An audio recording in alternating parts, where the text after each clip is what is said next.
Hello everyone and welcome back to Let's Play Europa Universalis IV with me, Alfapiomega, Meiou and Taxes and Brittany. So, interesting things happened. France started subsidizing us again for some reason.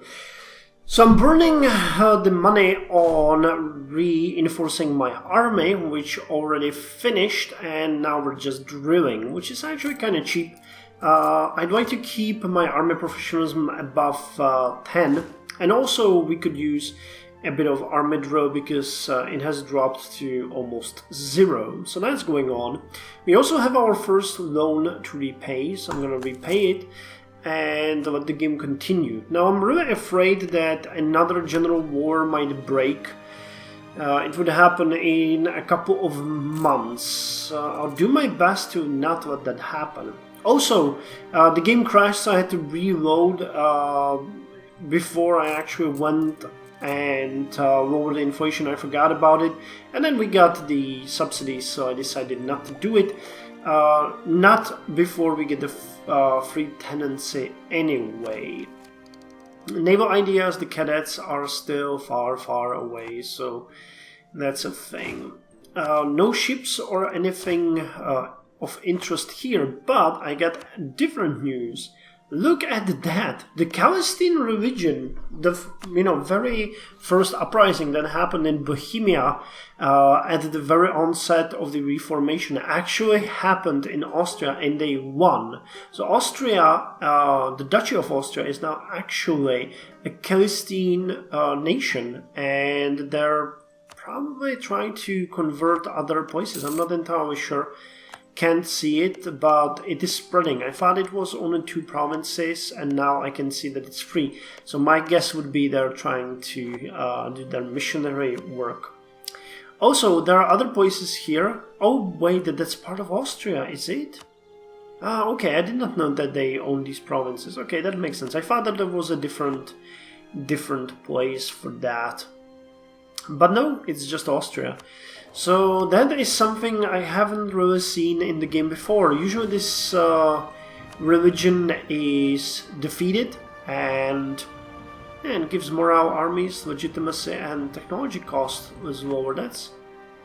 What is this one? This increases interest, but missionaries to impossible advises diplomatic relations, promoted cultures. Wow, Chalcedonian religion gives arguably better bonuses. Okay, so we're just gonna keep on raking money and hope that no shit will happen anytime soon, because I'd probably go against France again, but we already do have loans and fucking us over more.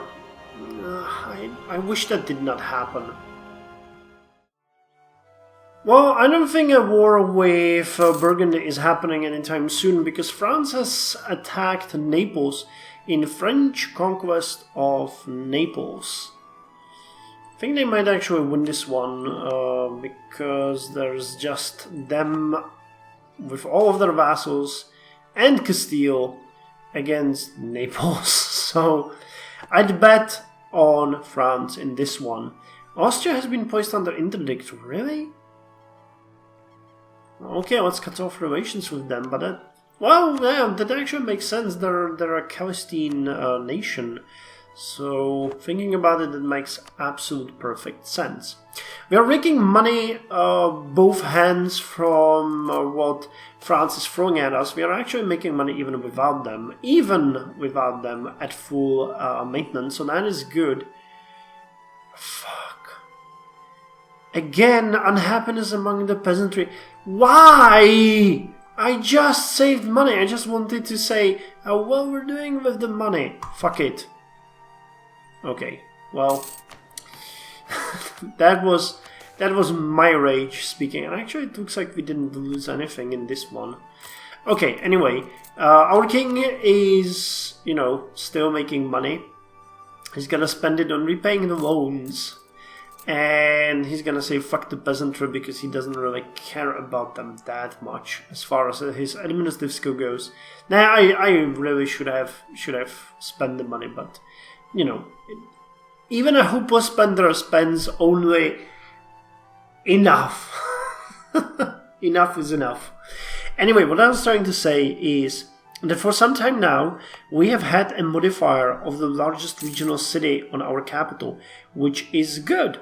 That gives you extra base urban gravity of 1.5% and additional 10% bonus to your urban gravity, so it's now 42,000, which means our city will continue on growing. We're at 5 pops there right now.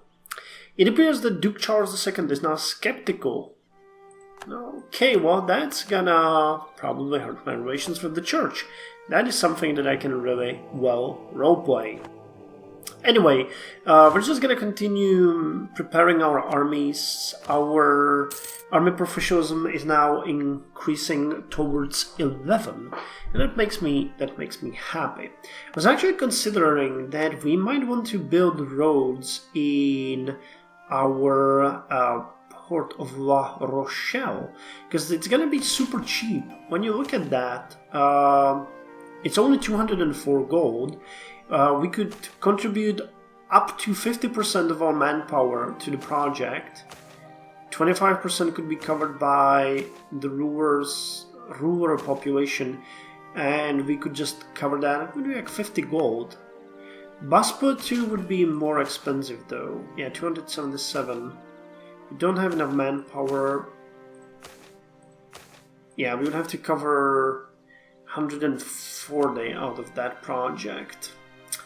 But we won't do that before we actually repay the loans. Those are important. Oh, our education level has increased to average. Cool. I don't know if it makes sense to, have the roads here, then build them in La Rochelle and then connect it. I'd rather build it all the way. But I admit now is not the good time. We don't really want to spend all of our manpower, and we still have loans, so... Hey, new technology, free tenancy. Okay, let's do that. Free tenancy. With changes to the traditional economy, it became unprofitable to lord... With changes to the traditional economy, it became unprofitable for lords to enforce their traditional rights of enforced duty upon their tenants. Since traditional rights only applied as long as they were enforced, this led to a new class of free tenants, freeborn peasants who could and did apply for protection under royal laws. So we could get another idea group, which of course we won't get right now. That makes absolutely no sense. We'll first finish the naval ideas and then go for the free slot. I'm considering we might want to get the trade ideas. They give us quite a lot of benefits. Or the economic idea. Those are really good overall and help with a lot of things. A lot of things, really. So trade or economy. If we could get colonization, I would go with colonization, but we will definitely not be able to do that anytime soon. But yeah, up for now, things are looking good. Nothing new in Africa. There's peace everywhere. The Ottomans actually gained a new province. That's interesting. Okay, I missed the war against Wallachia. Was it just... Yeah, it was just one, right? The Golden Horde still... Or White Horde. Wow, when will I learn? The White Horde still has 2 provinces. I think Ryazan grew slightly more. Did they start doing something with that autonomy? No, absolutely nothing.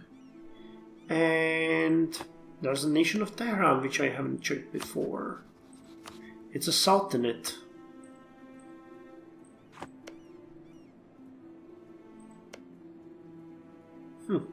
That's interesting.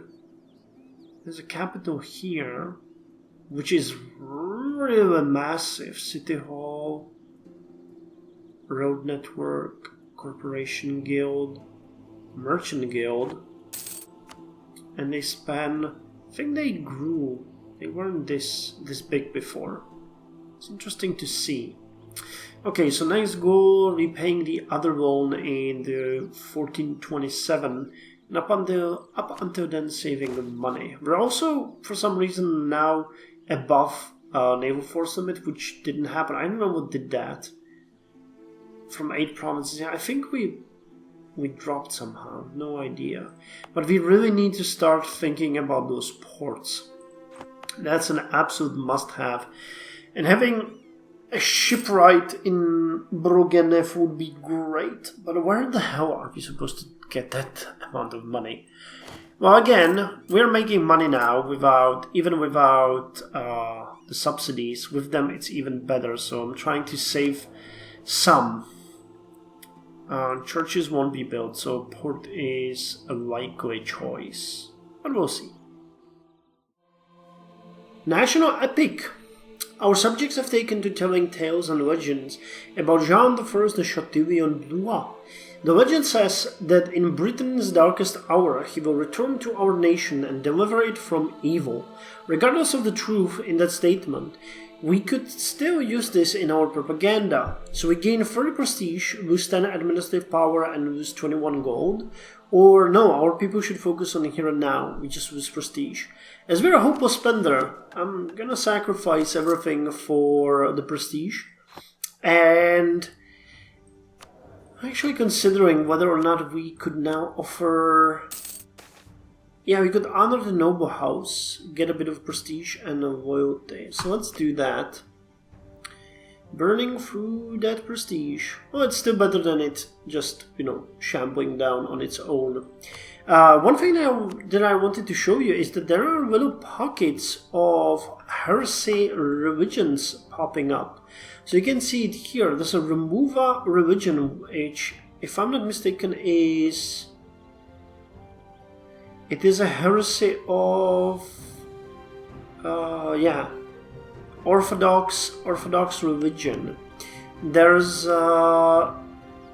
animist religion up here in Sweden, but that's of course understandable. But there are other places. There's a Chaldean faith here under the rulership of Karakuyunlu, which is interesting. And we see parts of the Miaphysite faith down here, which is under Alva, a tribal kingdom.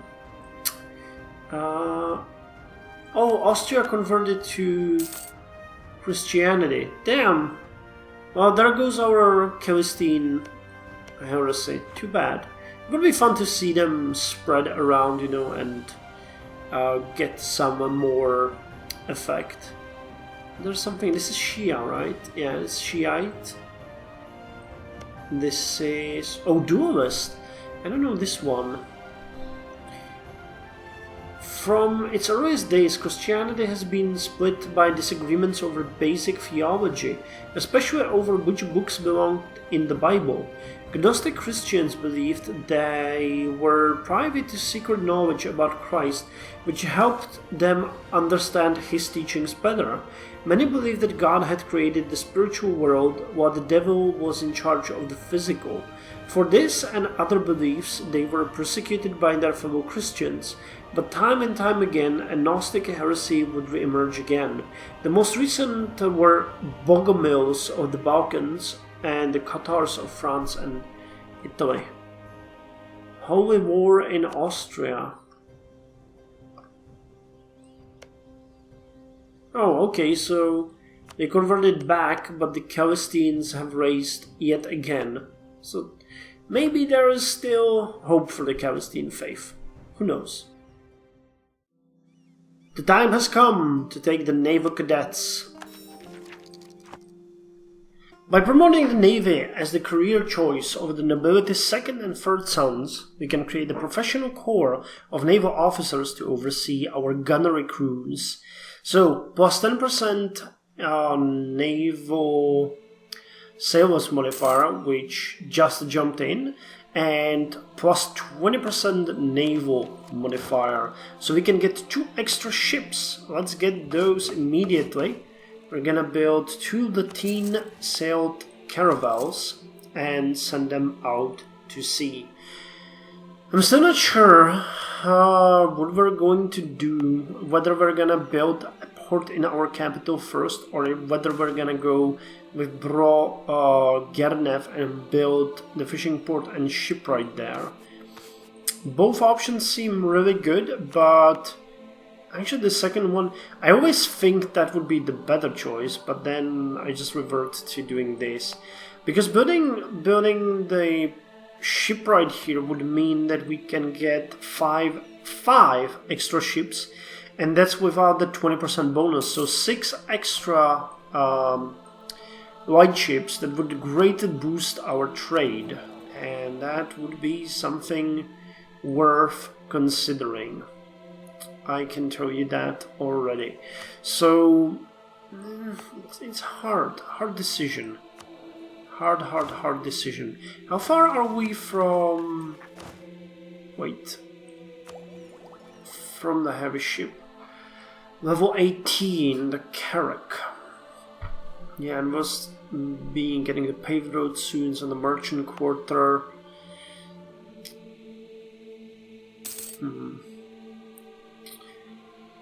We're actually not making a whole lot of money.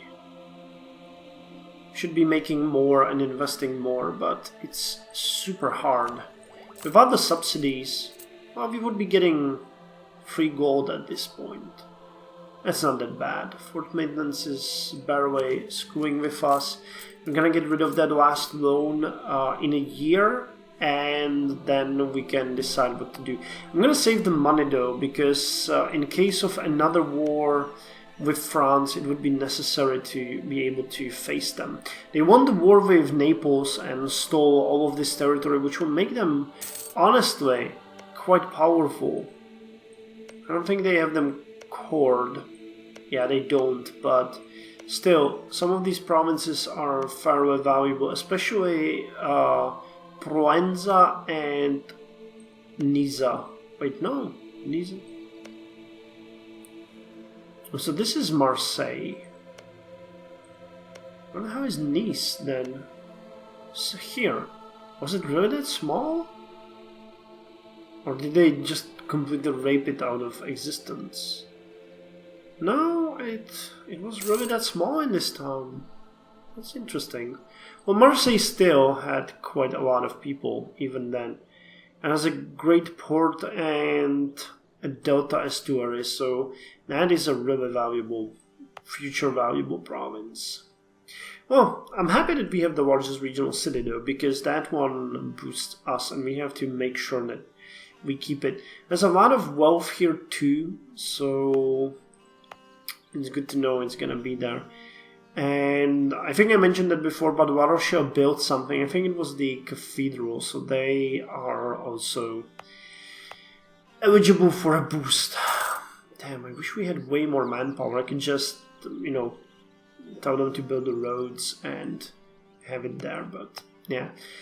I think we're gonna build it through Bussport too. Which build a cathedral too, as I look at it. That's interesting. And they build a cathedral too. Damn, but everything is so expensive. Okay, time to take a new technology. Flush planking. It's gonna give us global trade power 20% for 2 years, which is fun. Flush planking. Beginning in the 15th century, European shipbuilders began building ships carvel style, using flush planks to build a skeleton rather than the traditional clinker style of carving the hull first. This allowed shipbuilders to use much less expensive cuts of wood and not need the thousands of iron rivets clinker ships demanded. The result was a much cheaper ship that did not sacrifice quality. So that gives us paved road network and merchant quarter, and a colonial range increased by 20. And we got an exceptional cold year. Blast. Blast indeed. Blast indeed. We repaid the last loan and are actually doing pretty well. With the exception of poor administrative power, which is crawling up very slowly. There's actually a reason for that. I used some to lower the inflation. We're doing well financially. Our army is getting very high in the army drill area, and we are well above 13 in army professionalism, so things are looking good. Hey! Our general just increased. Awesome, so he got 1 point in seat scale. That's useful. I don't know how old he is though. Is there a way to figure it out? No. Well, I guess he's like 30. Raymond Bernard Truffle and the Poitevin people. Raymond Bernard Truffle is a powerful landowner and political influencer among our Poitevin subjects, and we have long had a working relationship with him. He has always been quick to know what it is that the state needs and what it could perhaps do for him in the return. His name is often mentioned when discussing candidates for the Council of State. While he would in many ways be a good fit for such a position, it would undoubtedly also greatly increase the influence of an already powerful man and his clients. He's welcome to the cabinet. Okay, so he would improve relations, diplomatic, it would be 50% cheaper. Or he serves us better as a local leader of the Poitevin subjects. Saintonge area? What the hell is that? Area.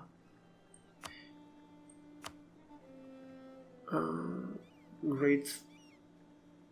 Aha, so both of these provinces would get for 10 years tax modifier, manpower modifier, and state maintenance. Well, that's better. I don't have really the money to hire a diplomat of level 8. Even though I might like it, I just don't have the money. So this is better.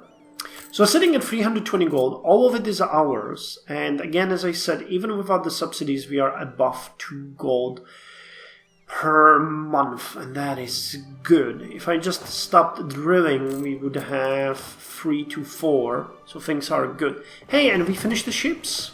I completely missed that. Okay, you guys go and protect me some trade. Do we have? Yes, we do have the ability. I wonder how long they've been sitting there. I hope not for long. So 3.88 is what we were getting, and now it's gonna increase. Or did it? Did it already? Oh, we'll see. Because 3.88 seems kinda high. But I guess maybe with the French and English ships gone, there might be a reason for that. No! It now increased to 415. Okay, so these ships are doing good. 8.42. So without the subsidies we could be getting 3 gold. I am happy. And we can revoke privileges of the greater nobles. So let's end the episode by doing that. Actually, what could we... The levy obligation is pissing me off, but the local autonomy is pissing me off more. So let's see how bad of a hit we're gonna get this time, and then I'm gonna end the episode and start the next one. So getting 0.05. It's a good one. I'm really planning to start... Oh, we could build a fishing port in Brogerna. I'm not gonna do it immediately, because if a war breaks out, we'll be in need of cash. So let's just keep it, you know, handy in the treasury and see what we can do with it over a longer period. That was actually... I don't know how the urban gravity happens. Okay, we've already seen this one before. 25% chance to lose one and 25% chance to lose the other. Hey, this time we didn't lose any. Fuck, yeah. Now how high are we on the stability counter? Well, in a couple of years we'll have stability +3. Good. So last time it screwed us over, this time it did not. Great.